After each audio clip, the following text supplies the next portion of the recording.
दोस्तों, भगवद गीता में भगवान श्री कृष्ण अर्जुन से कहते हैं कि हे अर्जुन, जिस व्यक्ति ने अपने मन को जीत लिया हुआ है उसके लिए उसका मन सर्वश्रेष्ठ मित्र है, और जो व्यक्ति ऐसा नहीं कर पाया है उसके लिए उसका मन सबसे बड़ा शत्रु बना रहेगा। और भगवान श्री कृष्ण कहते हैं कि जिसने अपने मन को जीत लिया हुआ है उसने पहले ही परमात्मा को प्राप्त कर ली है।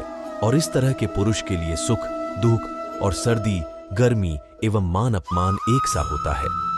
इसलिए हे अर्जुन, अगर तुम्हें अपने जीवन में सुख और शांति चाहिए तो तुम्हें अपने मन को अपने वश में करना होगा।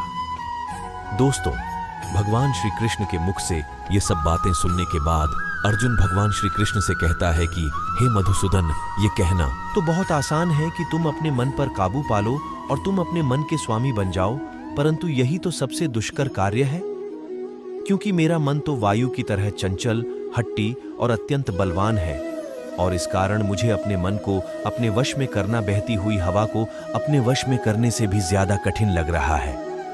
इसलिए हे माधव, मुझे यह बताइए कि आखिर यह मन क्या है और इस मन को अपने वश में कैसे कर सकता हूं। अर्जुन का यह प्रश्न सुनने के बाद भगवान श्री कृष्ण अर्जुन से कहते हैं कि हे अर्जुन, मानव का मन मानव के शरीर का एक अदृश्य अंग है जो बाहर से कभी दिखाई तो नहीं देता है, किंतु वही मानव के शरीर का सबसे शक्तिशाली अंग है।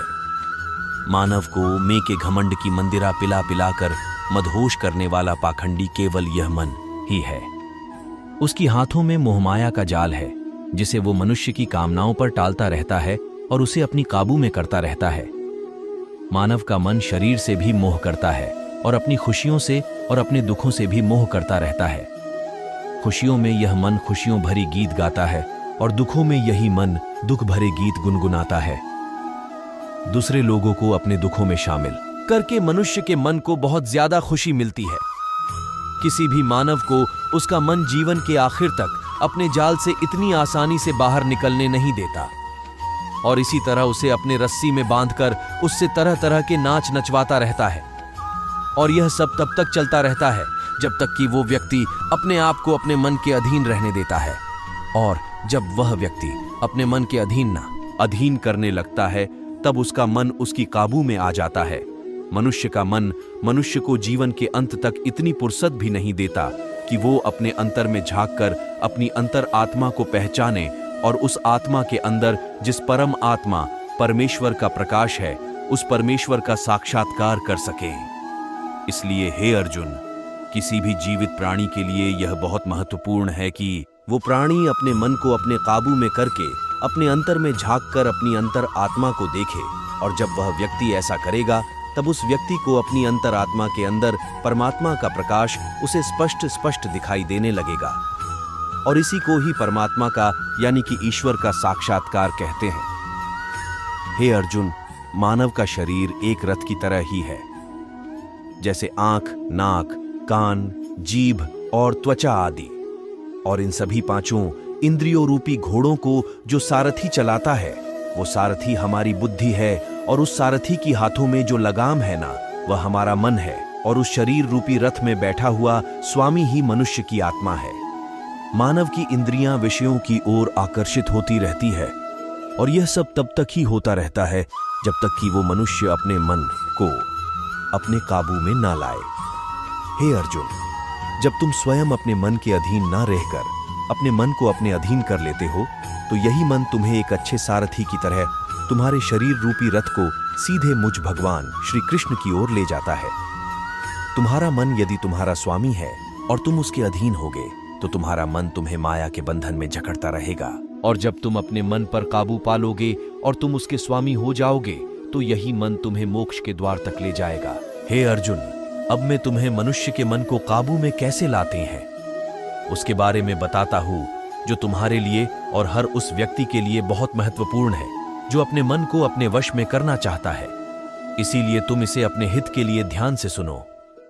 हे अर्जुन, मानवीय मन को दो तरीके से अपने वश में कर सकते हैं।